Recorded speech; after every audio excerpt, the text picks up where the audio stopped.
Boa noite, amada igreja. Estamos nos reunindo virtualmente, mais um domingo, mais uma noite para celebrar o nome do Senhor, para ouvir as verdades do Evangelho, da palavra do Senhor nessa noite.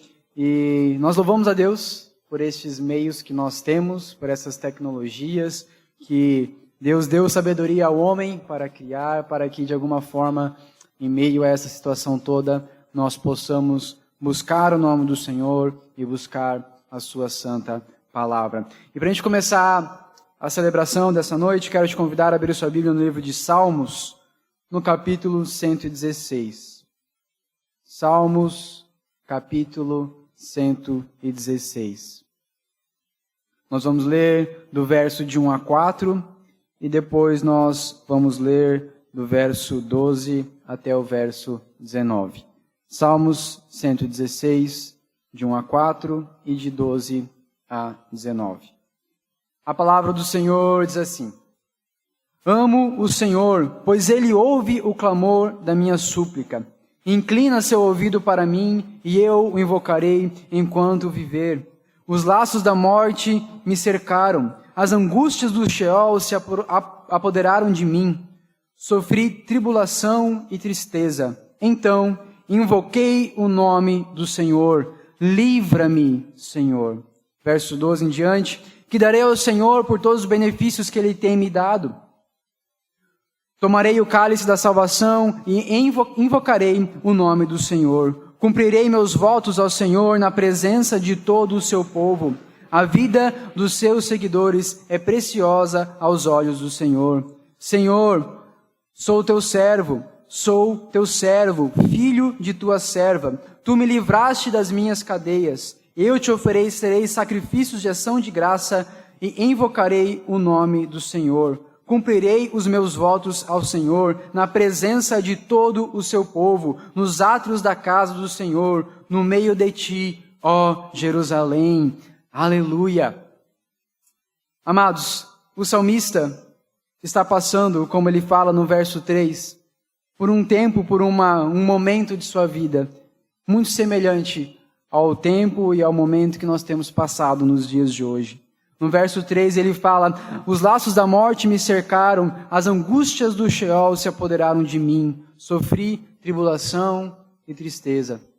Nós temos passado por dias de tribulação e dias de tristeza. Temos passado por dias de angústias, dias de ansiedade, dias de medo. Nós, muito mais do que antes, nós não sabemos o dia de amanhã. Não sabemos o que nos espera, não sabemos o que há de acontecer. Temos vivido um dia após o outro com medo e com angústia. Com medo, talvez, da morte, com medo do desemprego, com angústia de uma renda diminuída, com medo de um parente que possa estar doente ou de um parente que veio até a falecer. São muitos medos, são muitas tribulações, são muitas angústias que nós temos passado nos dias de hoje. Não há como negarmos isso. Mas o salmista nos ensina o que fazer. Ele não foi correr com seu próprio braço tentar resolver. Ele não foi lutar contra os seus inimigos com a sua própria força. Antes de tudo, a primeira coisa que ele fez está no verso 4. Então, invoquei o nome do Senhor. Livra-me, Senhor. E ele continua falando no restante do texto, que ele iria clamar ao Senhor, cumprir os seus votos para com Deus, exaltar o Senhor e oferecer sacrifícios de louvor ao Senhor no seu átrio. Então, o que eu quero lhe chamar nessa noite é a invocar o nome do Senhor nessa situação. Ele é o único que pode nos salvar de tudo isso. Essa situação não fugiu do controle do Senhor. Não está acontecendo porque Deus perdeu o controle do mundo ou das situações que estão se passando. Ele jamais perde o controle. Então, a primeira coisa que nós devemos fazer, e a coisa mais importante, é aquilo que mais dará resultado, é clamar ao Senhor. E se Ele aprover, se Ele nos ensinar e se Ele nos direcionar para tal, fazermos alguma coisa nessa situação. Por isso eu te peço, onde você está na sua casa, se coloque de joelho com a sua família.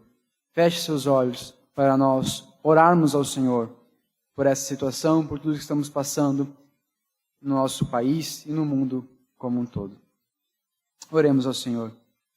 Pai santo e poderoso, Deus digno de toda honra, toda a glória e todo louvor. Tu criaste, Senhor, este mundo. Tu criaste, Senhor, o firmamento da terra. A tua palavra diz que a terra era sem forma e vazia. A tua palavra diz que tu criaste o firmamento, tu firmaste, Senhor, a terra sobre as águas, tu separaste terra seca dos mares, dos rios, tu fizeste, Senhor, crescer os vegetais, tu fizeste os animais a se rastejarem ou voarem, nadarem, correrem, se procriarem.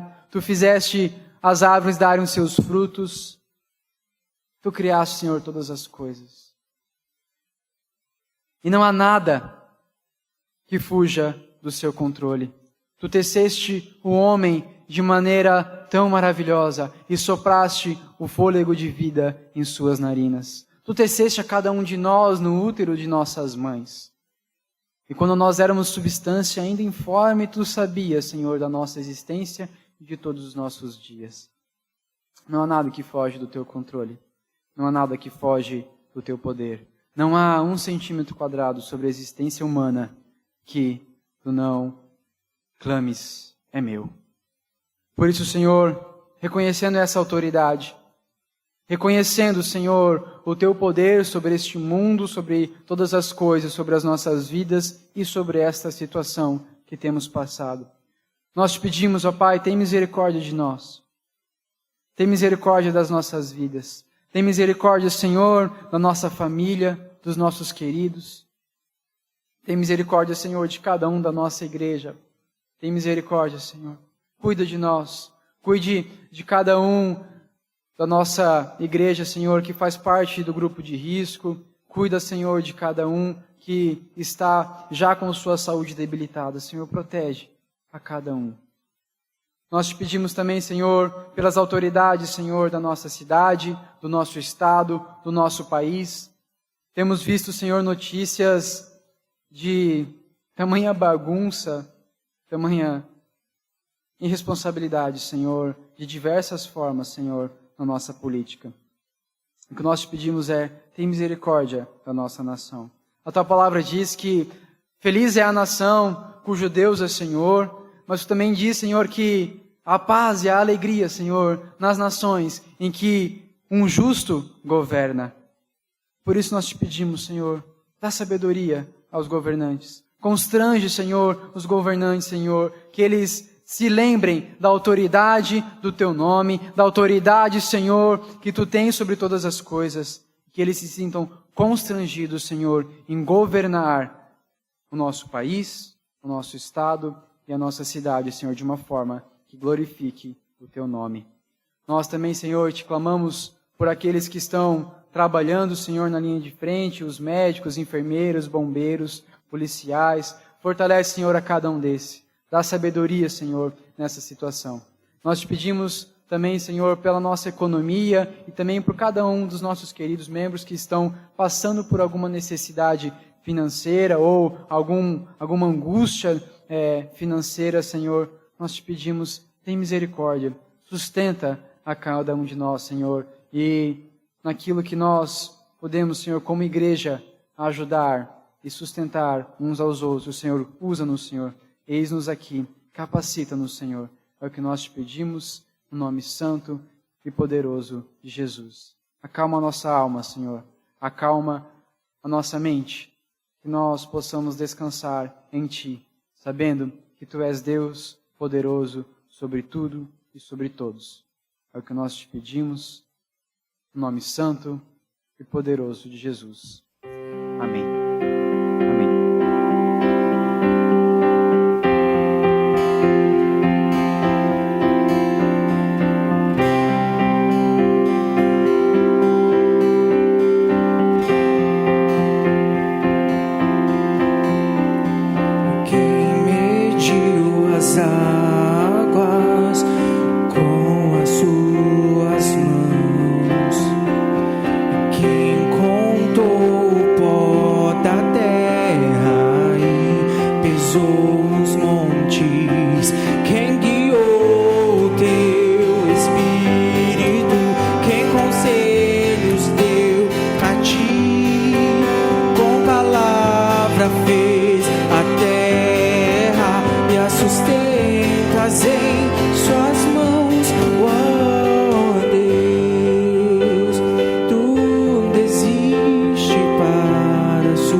as estrelas estendeu, com o que compararemos, semelhante a quem tu és, ó Deus. Tudo existe para a sua glória, ó Deus. Tudo existe para te dar louvor, ó Deus. Tudo existe para a sua glória, ó Deus. Tudo existe para te dar louvor. Levantai ao alto os olhos e vede quem criou. Infinito é seu próprio ser, mas eu me lançarei. Levantai ao alto os olhos e vede quem criou. Infinito é seu próprio ser, mas eu me lançarei em te conhecer. Ó Deus, tudo existe para a sua glória. Ó Deus, tudo existe pra te dar louvor. Ó Deus, tudo existe para a sua glória. Ó Deus, tudo existe pra te dar louvor pelos séculos dos séculos. Amém, amém. Pelos séculos dos séculos. Amém, amém. Pelos séculos dos séculos. Amém, amém. Pelos séculos dos séculos. Amém, amém. Ó Deus, tudo existe para a sua glória.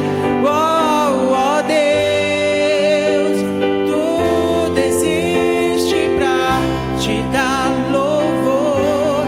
Ó Deus, tudo existe para a sua glória. Ó Deus, tudo existe pra te dar louvor.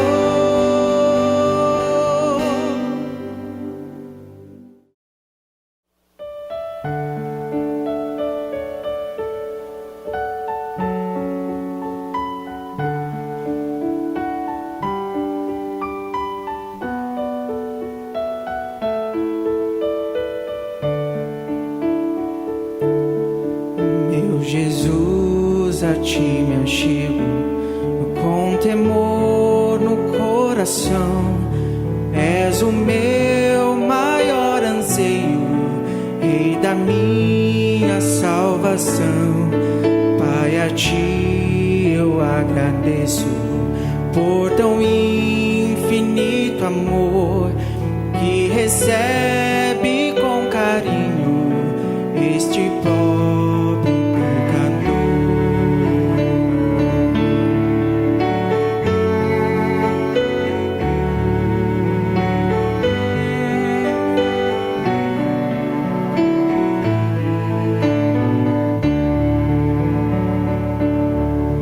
Boa é tua vontade,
Boa noite, irmãos.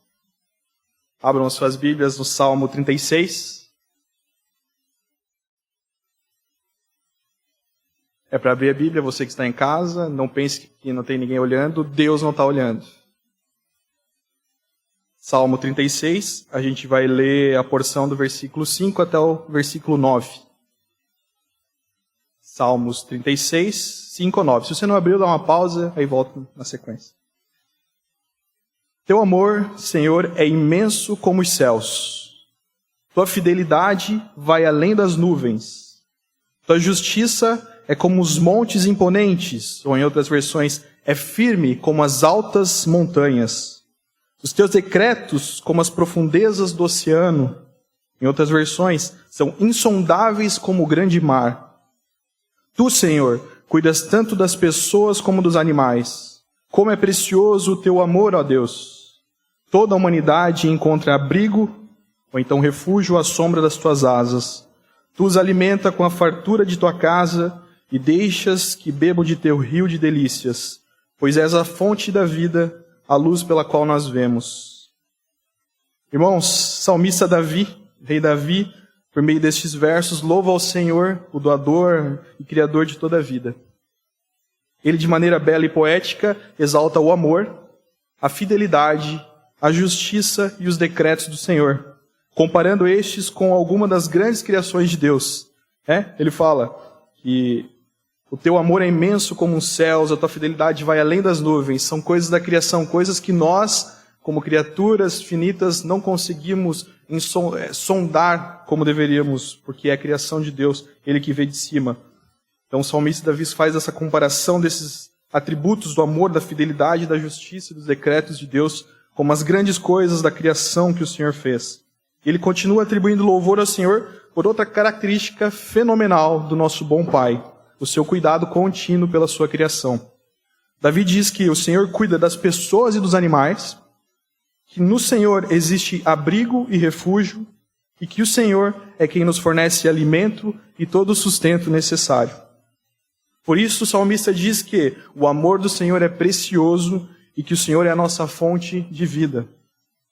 Irmãos, essas são lindas e verdadeiras palavras que retratam grandes verdades da nossa existência.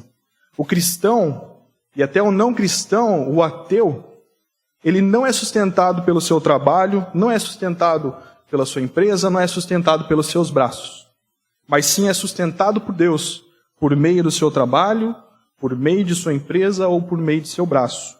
O salário que recebemos, as sementes que colhemos, o dinheiro que recebemos de aposentadoria, seguro-desemprego, ajuda de custo, as doações de alimentos ou financeiras, todas essas coisas são dádivas do Senhor, são presentes, dons do Senhor.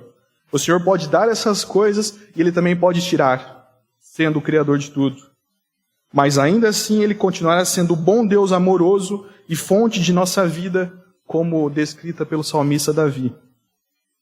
O que eu peço aos irmãos da Igreja Vertical é que, se você tem sustento, louve ao Senhor. Se você, além do sustento, tem alguma sobra, louve ao Deus com as suas palavras, por meio de cânticos e de salmos, como Davi fez, mas também peço que louve a Deus pelos seus atos de generosidade e de serviço cristão, mantendo este lugar de culto, e também aos irmãos que possuem necessidades. Assim, esses irmãos também louvarão ao Senhor, que é digno de toda a glória. Amém? Olá, meus irmãos, a graça e a paz do nosso Senhor Jesus seja com todos. É um grande privilégio, uma satisfação e uma honra estar servindo ao Senhor nessa noite, através da exposição das Escrituras. Nós vamos continuar a pregação, a exposição das Escrituras, falando a respeito da ressurreição do nosso Senhor Jesus, no Evangelho segundo Lucas, no capítulo 24, que nós já iniciamos desde o culto de Páscoa. Então, dos versículos 1 a 12 de Lucas 24, nós vimos o domingo de manhã da ressurreição, que bem cedinho, algumas mulheres foram até o túmulo de Jesus e, chegando lá, encontraram a pedra removida, o túmulo vazio. Elas foram levar essências aromáticas para perfumar o corpo do Senhor, mas o corpo do Senhor não estava lá. E elas ficaram assustadas, maravilhadas, abismadas, e logo após 2 anjos apareceram para elas e falaram que o Senhor não estava lá, relembrando da palavra que ele mesmo disse, que ele ressuscitaria ao 3º dia. Quando voltaram, contaram essas coisas aos discípulos e eles achavam que elas estavam loucas, né, que não era verdade, que era um devaneio da mente delas. E Pedro então foi até o túmulo e constatou com os próprios olhos que lá não havia mais corpo, mas sim somente os panos, né, que haviam envolvido o nosso Senhor. E voltou maravilhado contando essas coisas. Em seguida, nós vimos os versículos 13 a 35, que haviam 2 discípulos a caminho de Emaús, no caminho de Emaús, falando sobre essas coisas, e que durante esse caminhar, que é de 60 estádios, cerca de 10 a 11 quilômetros, o próprio Senhor Jesus apareceu a eles, eles não reconheceram, e Jesus pregou para eles, desde Moisés, relembrando a respeito das Escrituras e do que as promessas falavam a respeito do Messias, que era necessário que ele sofresse, morresse e ressuscitasse. E eles também, assustados num primeiro momento, depois passaram a crer nas Escrituras e crer que era Jesus, quando o próprio Senhor abriu o entendimento deles. E agora, dos versículos 36 a 53, nós vamos ver quando o próprio Jesus apareceu entre os discípulos, quando Jesus colocou a missão para eles de pregar o Evangelho com a promessa do Espírito Santo e também a ascensão aos céus. Então, eu convido você a abrir comigo no livro de Lucas, o Evangelho segundo Lucas, capítulo 24, nós vamos ler dos versículos 36 ao 53. Abra comigo, por favor. Lucas, capítulo 24, dos versículos 36 ao 53. A santa palavra do Senhor diz assim: enquanto ainda falavam sobre isso, o próprio Jesus apareceu no meio deles, dos discípulos, e disse-lhes: paz seja convosco. Mas eles, assustados, com medo, pensaram que estavam vendo algum espírito. Ele, porém, lhes disse: por que estáis angustiados? E por que surgem dúvidas em vosso coração? Olhai as minhas mãos e os meus pés, pois sou eu mesmo. Apalpai-me e vede por que um espírito não tem carne nem ossos, como percebeis que eu tenho. E dizendo isso, mostrou-lhe as mãos e os pés. Admirados e ainda sem acreditar por causa da alegria, Jesus lhes perguntou: tende aqui alguma coisa para comer? Então lhe deram um pedaço de peixe assado, e ele o pegou e o comeu na frente deles. Depois Jesus lhes disse: são estas as palavras que vos falei, estando ainda convosco. Era necessário que se cumprisse tudo o que estava escrito sobre mim na lei de Moisés, nos profetas e nos salmos. Então lhes abriu o entendimento para compreenderem as Escrituras. E disse-lhes: está escrito que o Cristo sofreria e ao 3º dia ressuscitaria dentre os mortos, e que em seu nome se pregaria o arrependimento para perdão dos pecados a todas as nações, começando por Jerusalém. Vós sois testemunhas dessas coisas. Envio sobre vós a promessa de meu Pai, mas ficai na cidade até que do alto sejais revestidos de poder. Então os levou até Betânia e, levantando as mãos aos céus, os abençoou. E aconteceu que, enquanto os abençoava, afastou-se deles e foi elevado ao céu. Depois de adorar, eles voltaram com grande alegria para Jerusalém e estavam continuamente no templo, bendizendo ao Senhor. Amém? Então, o que nós vemos a partir desse texto é que Jesus se manifesta aos seus discípulos, e nós vamos entender a partir dessa mensagem, desse texto, 3 verdades importantes a respeito da ressurreição e da ascensão do Senhor Jesus. A primeira verdade que nós precisamos compreender é que Jesus dá provas da sua ressurreição. Bem, meus irmãos, era domingo da ressurreição, ao início do anoitecer.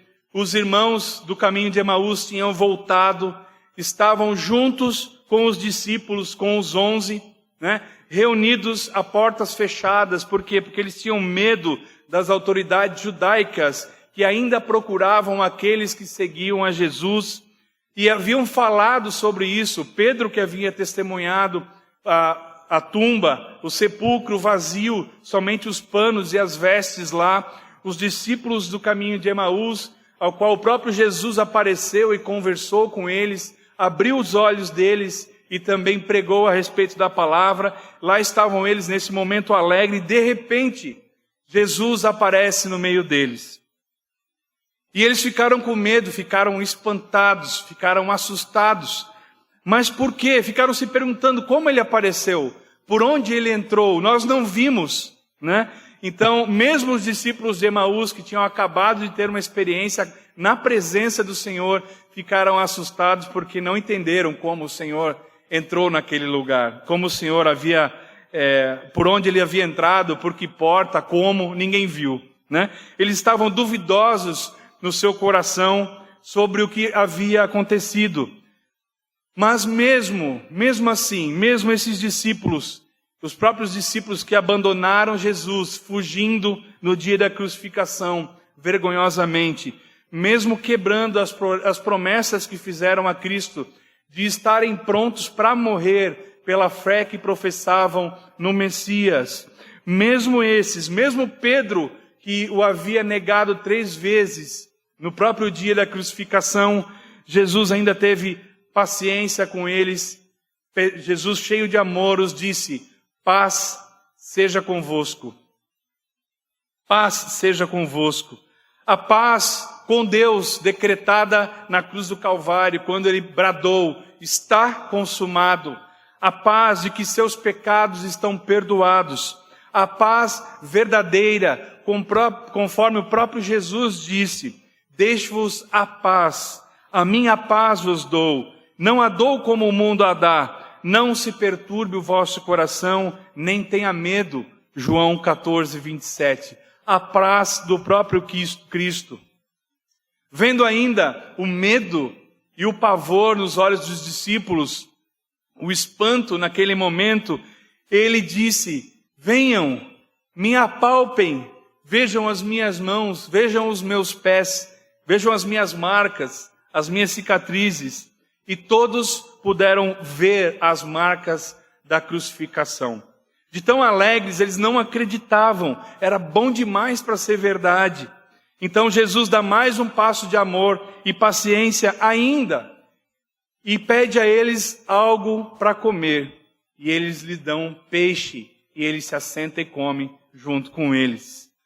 Mas por que tanto espanto desses discípulos? Porque eles jamais haviam visto um espírito ressuscitado, um corpo ressurreto, glorificado, porque estava além do entendimento deles, além da compreensão humana deles. Mas Jesus comprovou aos seus discípulos que a sua presença era real, que as marcas da ressurreição eram palpáveis, eram inegáveis.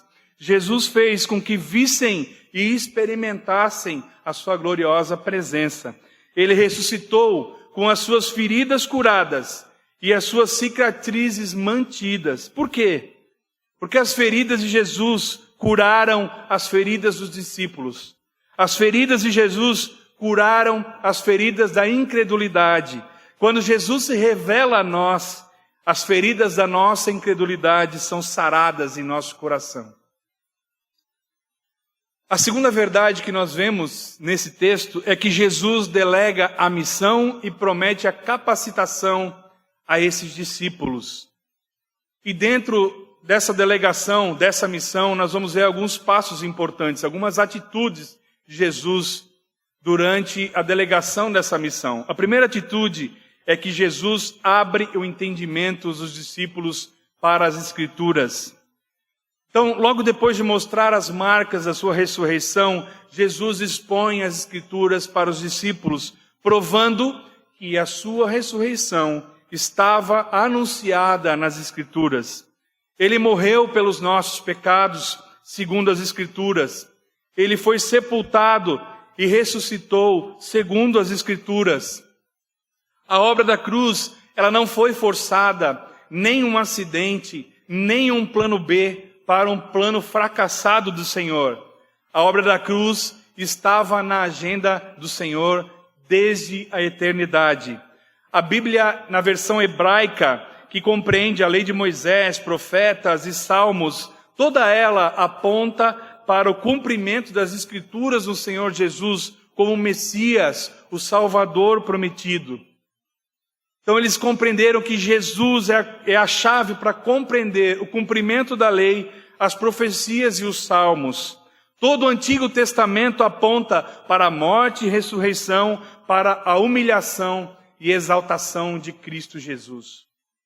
O próprio Jesus, no Evangelho segundo Lucas, no capítulo 18, versículo 31 e 33, vai dizer: tomando consigo os 12 discípulos, disse-lhes Jesus: eis que subimos para Jerusalém, e vai cumprir-se ali tudo quanto está escrito por intermédio dos profetas, no tocante ao Filho do Homem, pois será ele entregue aos gentios, escarnecido, ultrajado e cuspido, e depois de o açoitarem, tirar-lhe-ão a vida, mas ao terceiro dia ressuscitará. Palavra que o próprio Cristo havia pregado para esses discípulos poucos dias antes da crucificação, da morte e ressurreição. Os discípulos então não compreendiam porque estavam apoiados na própria sabedoria. O entendimento humano simplesmente não consegue compreender as Escrituras sem que o Espírito Santo os abra o entendimento. Não conseguimos compreender.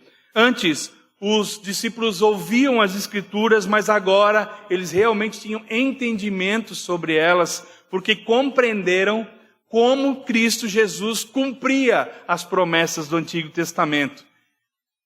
Compreenderam como Jesus era a chave para essa compreensão. Então Jesus ilumina a mente deles para que em todas as Escrituras, toda a Escritura, pudessem ver a Cristo. E os discípulos compreenderam que a morte de Jesus era necessária para a nossa salvação. Que sem a sua morte, a lei de Deus não poderia ter sido satisfeita. Os homens jamais seriam justificados perante Deus. Que Deus jamais demonstraria a sua misericórdia ao homem. A cruz de Cristo foi a solução para um grande problema da humanidade, o pecado, a incredulidade.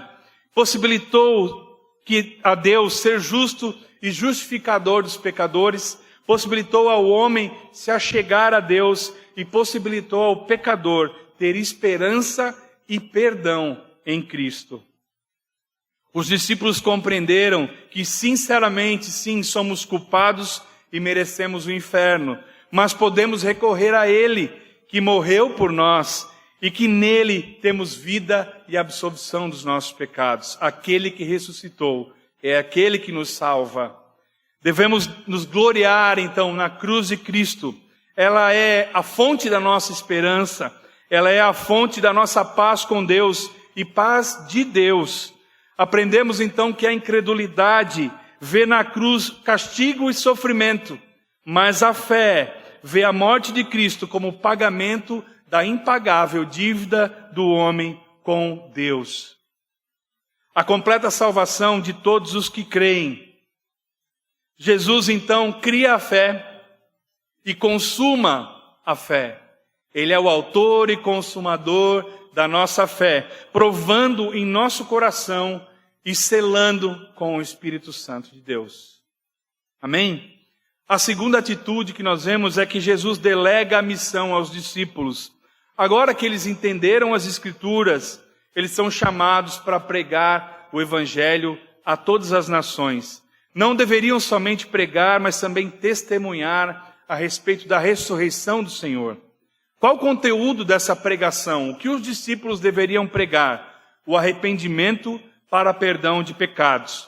Eles deveriam pregar que não há perdão de pecados sem arrependimento, que sem conversão e arrependimento ninguém poderá entrar no reino de Deus, que aquele que crê em Cristo terá os seus pecados perdoados, que qualquer pessoa pode obter pela fé em Cristo perdão gratuito, completo e imediato. O verdadeiro cristão, discípulo de Cristo, persevera em uma vida de arrependimento. A história da paixão e ressurreição deveria ser pregada, e todos que se convertem a Ele são perdoados de seus pecados e serão salvos. A fé que aceita Cristo deve ser acompanhada pelo arrependimento que rejeita o pecado. A mensagem deve ser pregada em nome de Cristo. A autoridade do pregador não está nele, mas está no nome de Cristo. Nem na igreja, somente no nome de Cristo, aquele que morreu e ressuscitou vencendo a morte. É no nome de Jesus que nós devemos pregar. E qual o alcance dessa pregação? Primeiramente, Jesus pediu aos discípulos que eles ficassem em Jerusalém até que do alto viesse a promessa do Senhor, que seria o Espírito Santo de Deus, o derramamento do Espírito no dia de Pentecostes. Mas primeiramente ele disse aos discípulos que ficassem em Jerusalém. Mas por que Jerusalém? Bem, meus irmãos, Jerusalém era uma cidade muito ímpia, a mais ímpia da terra naquele tempo, quando Jesus deixou o mundo. Foi a cidade que apedrejou os profetas, foi a cidade que matou aqueles que o Senhor enviou para chamá-los ao arrependimento e para proclamar as verdades eternas. Era uma cidade cheia de orgulho, de justiça própria, de incredulidade e de dureza de coração. E depois a pregação, sim, deveria ser levada a todas as nações. A mensagem de arrependimento e remissão de pecados não era apenas para os judeus. Era para todos os povos, todas as línguas, nações e tribos. Jesus veio trazer salvação a todos eles, a judeus e aos não-judeus, aos gentios. E qual era o trabalho desses mensageiros da palavra da morte e ressurreição de Cristo para o arrependimento e perdão dos pecados? Os discípulos não são somente pregadores, mas testemunhas. Eles devem testemunhar a respeito do que viram, do que ouviram e do que experimentaram. O verdadeiro discípulo dá testemunho constante de Cristo, testifica das verdades do Evangelho na sua própria vida, testifica a felicidade de servir a Cristo, cumpre com fidelidade o seu dever, mesmo que alguns não creiam, mesmo enfrentando perigos e desprezo. Ele permanece fiel na sua missão de pregar as verdades eternas. Que tipos de testemunho, meus irmãos, nós temos dado? Que tipo de testemunha nós temos sido do Senhor? Aonde nós trabalhamos, aonde nós estudamos, com quem nós nos relacionamos? Que evidências têm mostrado ao mundo que somos discípulos de Cristo? Quais as marcas que nós estamos deixando? E a terceira atitude de Cristo nessa delegação é que ele promete poder do alto aos apóstolos. Depois de delegar a missão de pregar o Evangelho, primeiramente em Jerusalém, depois em todas as nações, Cristo promete uma capacitação poderosa. Os discípulos receberiam poder ao descer sobre eles o Espírito Santo. O Espírito Santo os capacitaria a ser testemunhas genuínas e eficazes de Cristo, como relata o próprio Lucas no livro de Atos, no capítulo 1, versículo 8. Mas recebereis poder ao descer sobre vós o Espírito Santo, e serei minhas testemunhas tanto em Jerusalém, como em toda a Judéia e Samaria e até os confins da terra. O mesmo Espírito que estava com Jesus e seus feitos seria derramado sobre os discípulos. E essa promessa se cumpriria no dia de Pentecostes. Mas relatado ainda pelo próprio Lucas no livro de Atos, capítulo 2, versículos 1 a 4, quando escreve a respeito do derramar e do encher do Espírito Santo sobre os discípulos. Essa é a capacitação de Deus que precede a ação. Antes de pregar às nações, Deus os capacitou com o Espírito Santo de Deus. Há momento para esperar em Deus e há momento para se trabalhar em Deus. Espere Deus agir, depois vá. Primeiro, Jesus envia o Espírito Santo à igreja. Depois, ele envia a igreja ao mundo.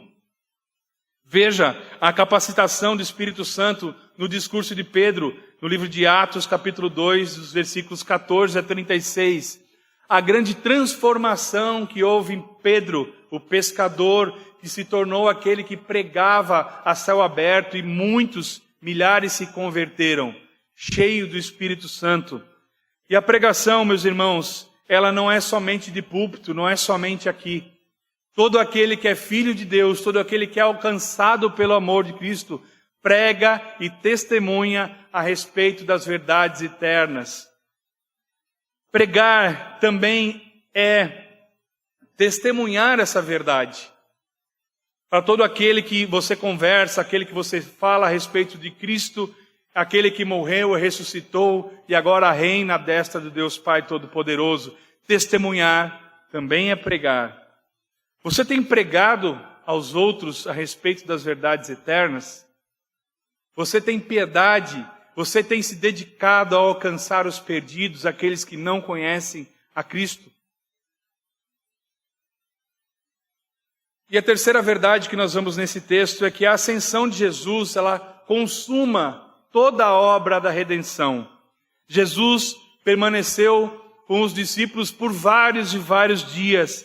Apareceu de uma vez só para mais de 500 pessoas, como relata a carta de Paulo aos Coríntios, no capítulo 15, versículo 6, confirmando a todos, a muitas pessoas, que a sua presença era real. Depois disso, ele foi exaltado pelo Pai.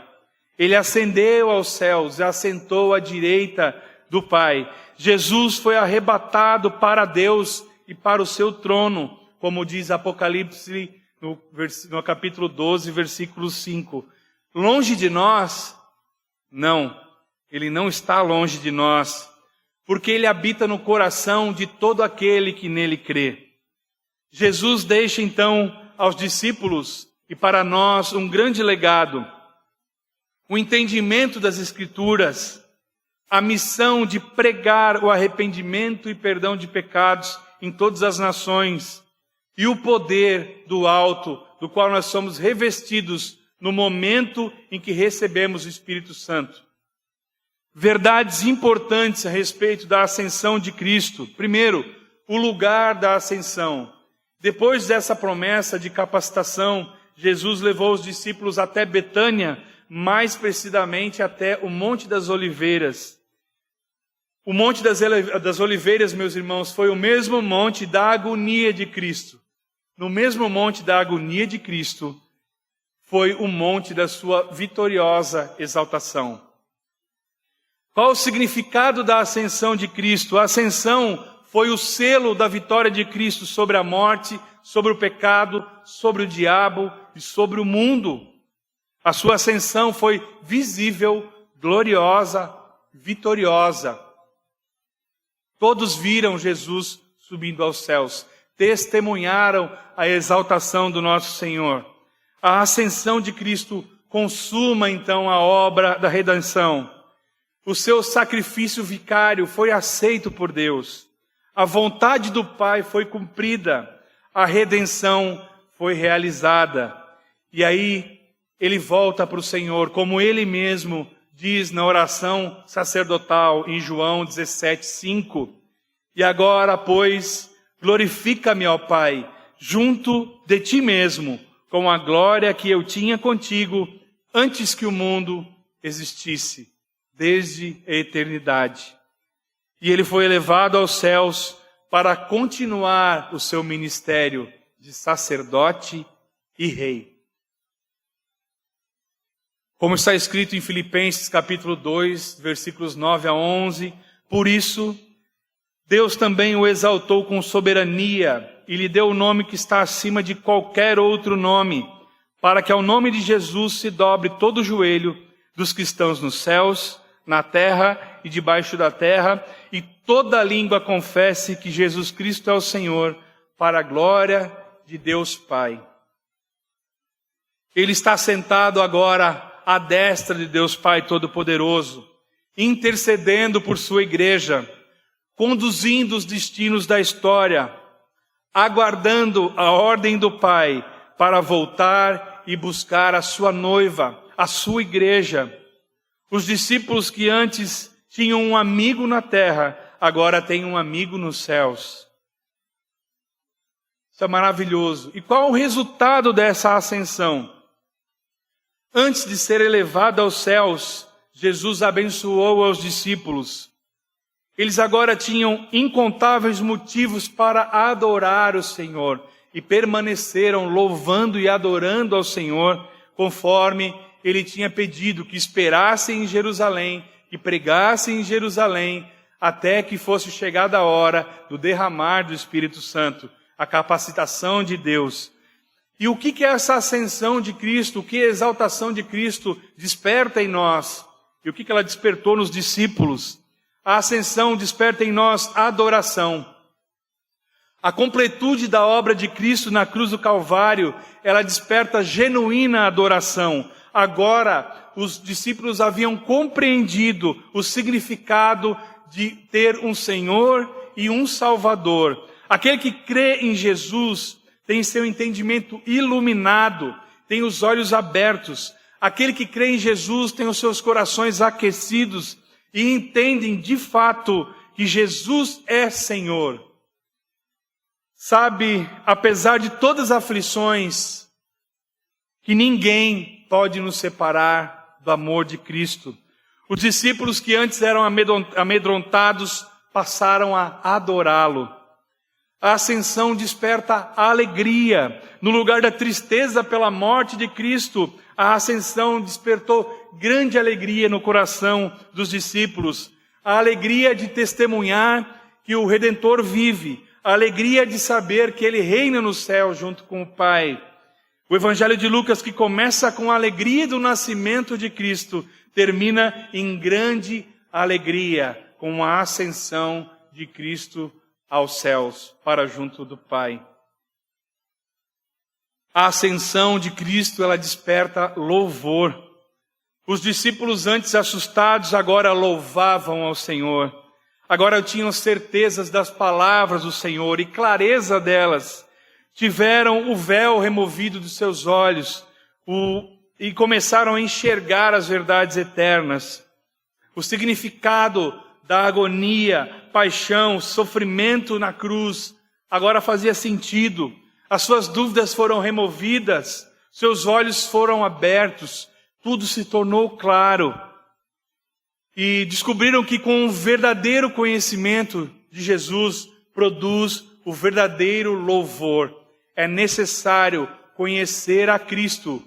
E esse, em sua agonia, morte, crucificação, ressurreição e ascensão, compreendendo isso, nós sabemos que prestamos o verdadeiro louvor. O verdadeiro louvor tem isso claro no coração, tem os motivos de louvor muito claros. Nós devemos louvar porque assim como Jesus subiu, retornará para buscar os seus. Nós devemos louvá-lo porque Ele voltará para buscar os seus eleitos e restaurará todas as coisas.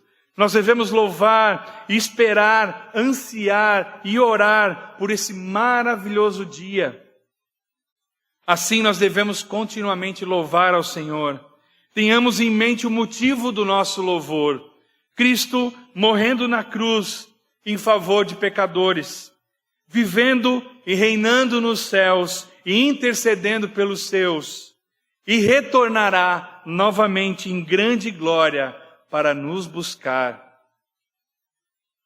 Quão maravilhosa é essa mensagem. Os discípulos que antes andaram com Jesus,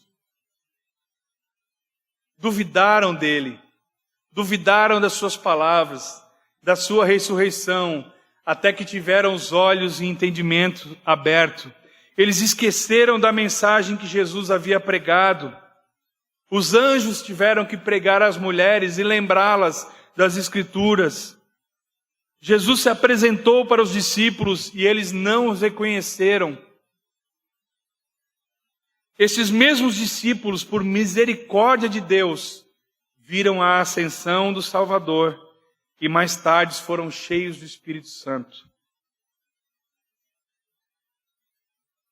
Como nós entendemos e aplicamos para nós, aqueles mesmos que rejeitaram a Cristo, aqueles mesmos que negaram a Cristo, foram aqueles que Cristo alcançou, abriu os olhos, fez com que compreendessem as palavras das Sagradas Escrituras e delegou a eles uma missão.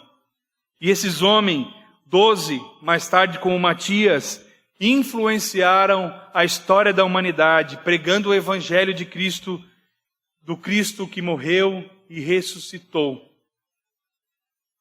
Veja que mesmo esses discípulos fazendo tudo o que fizeram, negando a Cristo, esquecendo-se de Cristo, fugindo no dia da crucificação, foram usados pelo Senhor. O que tem nos impedido de lembrar da palavra de Deus? O que tem nos impedido de buscarmos a Cristo?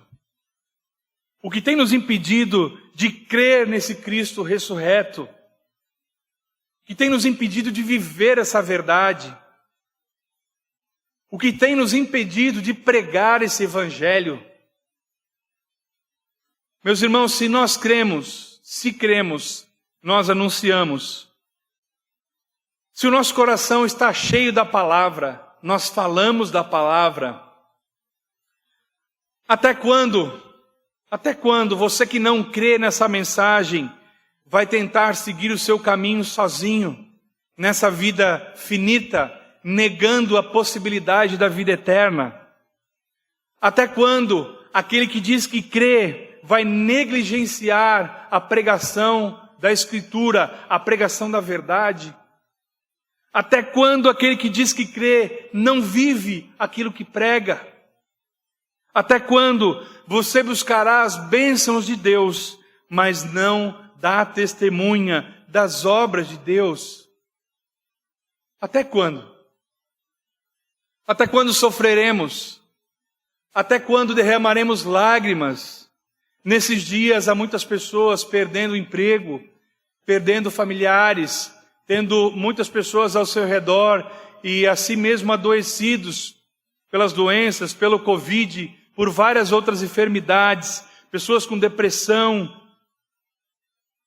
Até quando nós teremos essas dores? Eu te respondo, até o dia em que o homem de dores voltar, ressurreto, perfeito, glorificado, e ele voltará para nos levar com ele. Meus irmãos, que esse seja o ardente e profundo desejo dos nossos corações. Amém.